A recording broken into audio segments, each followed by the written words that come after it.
All right, I'm going to go ahead and put Mr. Todd on the spot, let him talk for a minute. I met Todd at Fort Smith Walk, and he's on Recovery Radio FM, does a lot of many wonderful things, goes all over the place, and helps us take our communities back. So special thanks to Todd. Give him a good round of applause in your ear. Woo! Y'all hear me? Yeah. All right, what's going on, y'all? All right, hey, glad to be here. Beautiful day. God's blessed us today, right? Yeah. All right, I want to know who I'm speaking to. How many people out here is in recovery? All right, now my people. All right, how many people's not in recovery? Y'all out here supporting us. All right, give it up for these people right here, buddy. All right, these are the same people that we've hurt, we've harmed our whole life. All right, and they're passionate enough about this to come out and still support us. We've all got somebody in our lives that we screwed over, that we've done some stuff to, right? All right, so we're here making a difference. We've got one common cause trying to stop this epidemic. How many people out here know somebody's died from this disease? All right, we're going to pray for those people, all right? So everybody out here, and the reason, you know what brought me out here, we saw Smitty at this Portsmouth rally. And, man, that guy's passionate. Yeah. And you know what? Passion is addictive. It's contagious, right? When I see somebody that's hyped about something, I get hyped, all right? If I see somebody that's negative about something, what do? What do? We get negative. We surround ourselves around negativity. Yeah. So I'm going to try to be around positivity today, all right? I didn't get clean to be negative. Come on, all right? So this is a little bit about my story. I'm going to be real quick with it. Grew up in Lexington, Kentucky. Anybody from Kentucky here? Yeah! All right, throw it up. My people right there. All right. I grew up the son of a Baptist minister. I didn't like my dad being a Baptist minister, okay? Southern Baptist in the Bible Belt down there. So from an early age, what did I have to do? I had to put on a mask. I had to be somebody that I didn't want to be. All right, so I knew how to be somebody I didn't want to be, put on a mask. So growing up, I had some issues. Kids didn't want to play with me. You know why? Because my dad was a Baptist minister. All right? People made fun of me. All right? Because my dad was a Baptist minister. So what did I do from an early age? I had a resentment against this man. Had a resentment against God. Okay? Because this man represented God in my eyes. Eventually, what did I do? I found some dope. Everybody knows the story of us dope heads. We had some problems growing up. We found some dope. Life got crazy. We got clean. Life's good now. All right, that's pretty much the story. All right. So we got some solutions. That's right. Did I ever think dope would take me to the places it took me? No, I didn't. At 18 years old, I was sitting in Fayette County Jail for a burglary charge for breaking into the church that my dad worked at. Okay? Come on, so I can be honest about that today. Also had a first-degree robbery case. I ended up spending 178 months in state prison in Kentucky. All right? At the end of my prison stint, I went to a therapeutic community. Because I got sick in there. And I'm going to tell you what, I didn't do 178 months straight. I got out for a little bit. I made a few little furloughs, some parole bumps, you know. Because what did I do? I wanted to get out and get one more. So the Department of Corrections was my higher power for a long time. I get out for 2 or 3 months, just long enough to get strung out enough to pass or fail a drug test, they locked me back up.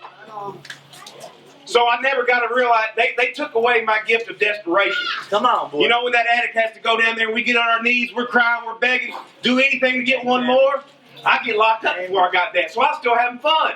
So one thing, I still had this mental obsession going on the whole time I was back there in the jails and in the prison and walking the yard. And it's like, man, I hadn't had enough yet. I hadn't had enough. Well, finally we had enough. Yeah, everybody remembers getting enough? Sick and tired, man, sick and tired. Y'all remember getting that first one? All right, does everybody remember putting that first one in them? All right, how did it feel? Great. Chased it, didn't we? Chased it for a long time. All right, so anyways, I know how to fit in jails because I know how to put on these masks and be somebody I don't know who I am. So I know how to fit in whatever situation I'm in. All right, I get out and I'm doing all this time. So I've got this stigma of I've been locked up all my life and everybody's looking at me and everybody's judging me. But I want to be clean, all right? So I'm going to these meetings, practicing this 12-step program that says I need to be anonymous. Anybody know anything about you're supposed to be anonymous? We can't break all these traditions and stuff. I truly respect the traditions. But today I could break my own anonymity and say that I'm an addict. Come on. All right. Who are you? And for what I did, but here I am, practice this program, but now I get out of prison and I'm trying to be somebody in my community, okay? Because I want to be a productive member of society. That's what it tells me in my literature.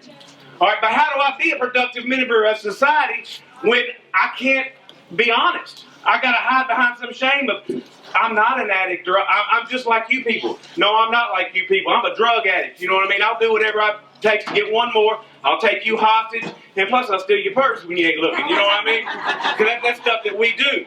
All right, so here it goes.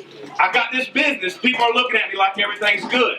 All right, but here I am. I'm practicing this program, so I'm living in two different worlds. I'm trying to be this person over here, and I'm trying to be what everybody wants me to see over here.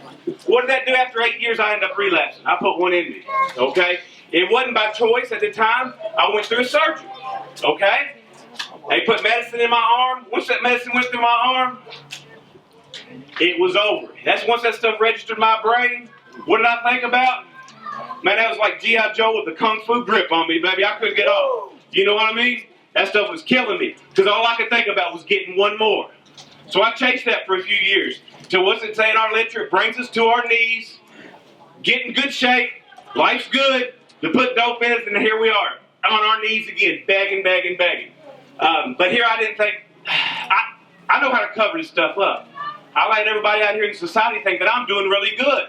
Because I've got this new Corvette, I've got this new Cadillac, I've got a successful business. But here I am shooting dope in there in the bathroom, overdosing. You know, finally my family found me overdosing in the bathroom, and they loved me enough to call the police on me. And here I am from a small town now, about the size of this town. There's a stigma in there because everybody thinks, oh, this is the guy we go to. I own the speed shop there in town. I fixed y'all's trucks up and put the big wheels on it. And, What you do to them? you know, put the big loud pipes, make y'all blow that black smoke and all that kind of stuff. So I was respected in my little country town. They love me, you know what I mean? But anyways, here it goes. I'm a dope fiend now. I'm a junkie. All right? So here I go to treatment. What do I got to do? I got to come back here to my town where everybody knows what's going on for real. So everybody knows how to be shamed in these little towns because we go out and get clean, try to do something different. Well, what did I do when I got out? I got with a group called Heroes. It's called Helping Educate, Reaching Out to End the Stigma. There wasn't one Narcotics Anonymous meeting in my town. There was one AA meeting.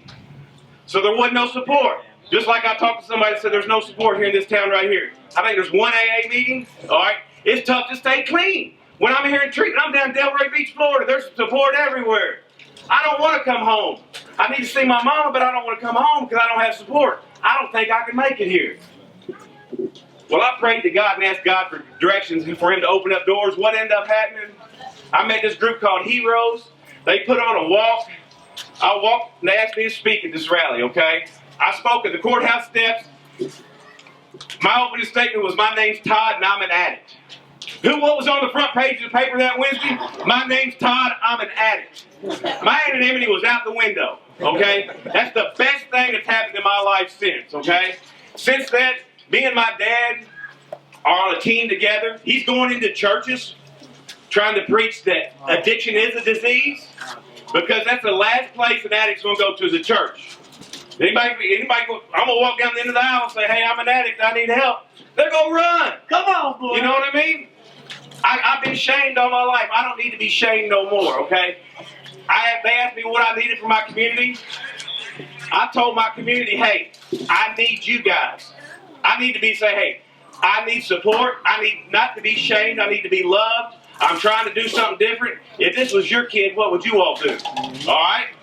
So today, I met this idiot named Andrew Hager, my dog right here, okay? God has opened up doors. We go to rallies. We're with Recovery Radio FM. We have a show at 7 o'clock out of West Palm Beach, okay? It's on Facebook. We go into jails. We interview coroners, police officers. Doors have opened for us. We have a Facebook page called Andrew Hager Live. We make videos, okay? Today, I'm an accepted member of society. And I'm going to tell you here I am, a 4-time convicted felon, okay? 4 times. People don't want me around them, okay? Because of what it says. I go to apply for a job. What's it say? We can't hire you, okay? what happened a few weeks ago, the prosecutor in my town reached out to me. She said, I need you. We got an epidemic in our town. What are we going to do about it? Bless. All right. They sent me the peer support specialist over here. So what they're wanting to do is the court and the lawyers going to start paying me money What? to tell my story to people. Who did that? Now, come on, man. Now, that God ain't opened up doors. All right, I used to pay the lawyers. You know what I mean? So that's something different, okay? They say, we need you. All I got to do is be honest and tell my story and try to help somebody. All right, because I'm an addict. I don't want to go sit down and talk to no suit and tie. I want to talk to somebody that I can relate to. And what I can relate to is an addict. All right? I can relate to parents today because you know what? I know their pain. Because my son's going through this too. I got a son that's an addict. All right? His mom just died from this disease. But what do? I can't beat it into him. I can't preach it into him. Attraction, not promotion. But maybe one day he'll see me doing the right thing and he'll follow my footsteps and come to me and say, hey, Dad, I need some help. Until that day, all I can do is love him from a distance. So I'm affected by this disease. All right. How many people have drove over an hour to get here? Raise your hand. Huh? Yeah. All right. How many people drove 2 hours to get here? And All right, 2 hours. We got 2.5 hours. 2 hours, sir? 2 hours. 2 hours. 2.5 hours. All right, we got 2.5 hours.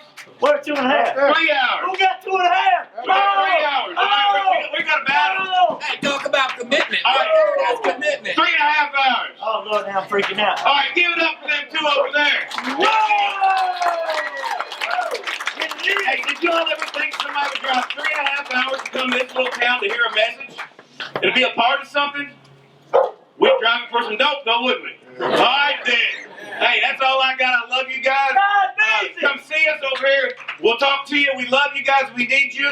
And parents, keep doing what you're doing. If you love somebody that's affected by this disease, just keep reaching out. Plant that seed to them and keep adding a little water. Because you know what? We do recover. True story. All right. All right, give it up. Hey, that guy not awesome but Yeah. completely inspires me, man. And I get the opportunity to watch him on Recovery Radio Live all the time. And every single night at what time, Aaron? 7 p.m. 7 p.m. it Friday starts. night. Goes till 10 o'clock. If you ain't doing nothing, hop on there and watch them. They're truly an inspiration, and they brought so much gratitude in my life.